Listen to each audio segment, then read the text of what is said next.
Hello and welcome back to another episode of Unfiltered Reacts.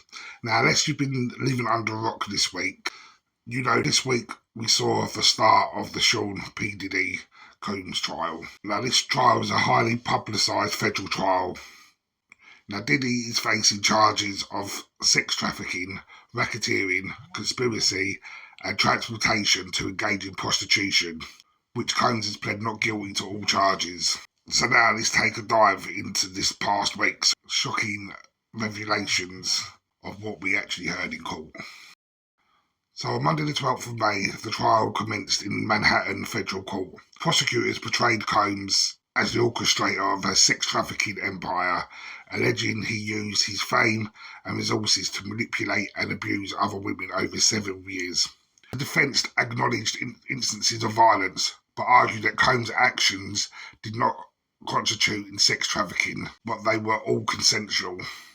Now, this was a smart move from the defence because of the public evidence over the last couple of years that's come out about P. Diddy. If they went in there and tried to paint him as an angel, straight away the jury would not have it. But to say, yes, he's not a very nice man, but he hasn't broken any federal laws, was quite a smart play from the defence. The court also heard from Israel Flores, former hotel security manager, who testified that Combs offered him a bribe to suppress a 2016 incident where Combs was caught on video assaulting Cassie in a Los Angeles hotel lobby. The video footage of this assault was presented to the jury. Now, one thing that made me laugh during this is that Israel admitted that he rushed to the control room to record the footage on his phone to take home to share to his wife. That's just what any typical person does. You have a weird thing happen at the day in the office, and the first thing you do is go home and spread that all to your partner. Additionally, Daniel Phillips, a male escort, testified that he was paid to have sex with Cassie while Combs watched, and described witnessing Combs physically assault her. Some of the evidence being presented here was quite weird. Combs would wear a mask. He would ask for, when things had been finished, to be rubbed on his body. And another thing with the escort, he did say that he feared for his life if he was to share what had happened. So he kept going back just to ensure that Cassie was safe. But I honestly believe he was being paid, so of course he's going to go back for the money. But anyway, that concluded day one. Tuesday the 13th of May marked the beginning of the testimony of Cassie, former girlfriend of Diddy, who is now 8 months pregnant. She's also the key witness for the prosecution. Cassie recounted a decade-long relationship filled with emotional, physical and sexual abuse. She described being pushed into drug-filled sexual encounters, referred to them as the freak-offs, often involving paid escorts and being filmed without her consent. Cassie also detailed a 2016 incident where Combs assaulted her in a Los Angeles hotel, an event captured on security footage. That's the video that we've seen be flying about everywhere. She also testified about a 2018 incident where she alleged that Combs SA'd and raped her. Brought the end to day two. Now, with these horrific stories coming out, it was looking very damning for Diddy after day two.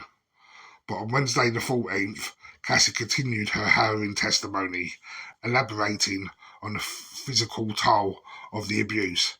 She spoke about feeling degraded and powerless, empathizing the fear that prevented her from leaving the relationship. She describes Combs as holding her down to a 10-album deal, but only releasing one album. Now, many believe this has to do with the incident with J-Lo. Diddy made J-Lo, but she became much bigger than him, and he didn't like losing control of that. So it's now thought that he gets hold of his artists and ties them down so he has complete and utter control over their financial, personal and career lives, meaning that as quick as he can give it, he can take it away. Cassie described how arranging freak-offs became her responsibility and how Combs used drugs and intimidation to control her. She also testified about the impact of the abuse on her mental health, including a stay in rehab in 2023 for PTSD and drug addiction. So over the years, all this took its toll on her, to the fact that she was addicted to drugs and it really affected her mental health. And that was the end of day 3. So then we move on to Thursday the 15th. The cross-examination began.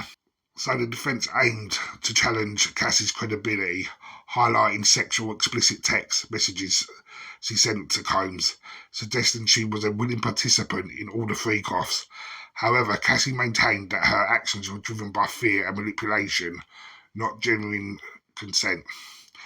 And this is the thing, if you're being groomed, you're going to do what you want to keep someone happy. If someone's got hold of the financial purse strings, in a way they get to decide if you eat or don't eat.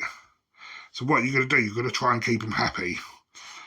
Now, of course, at the start of the relationship, things were probably rosy, and Diddy was probably giving Cassie everything she wanted. Grooming doesn't happen overnight. Grooming is a long thing, and then you get stuck in that cycle. And again, it's a lot of reasons why DV survivors don't leave their partner straight away. It becomes a way of life. Cassie expressed profound regret over the years spent under Combs' control, stating that she would return the $20 million settlement she received from him in 2023. And that concluded day 4. Now, Friday the 16th concluded Cassie's testimony, with her reiterating that she would give back the financial settlement and how she regretted the years spent under Diddy's control. The court also heard from Sinner Dawn Richard, who corroborated Cassie's accounts, describing instances of violence she witnessed, including Combs throwing and kicking Cassie and an incident involving a pan of eggs. Richard testified that Combs threatened her and another sinner, saying that people go missing if they talk about what they saw. And that brought an end to Friday. Last week of the Sean Diddy Combs trial has unveiled disturbing allegations and emotional testimonies. As the trial progresses, more witnesses are expected to take the stand, shedding further light on the case. So what more dark secrets could come out? We'll continue to give you our reactions weekly, but what are your thoughts? Let us know in the comments. Remember to hit that like and subscribe, and until the next time, we'll see you in the next one.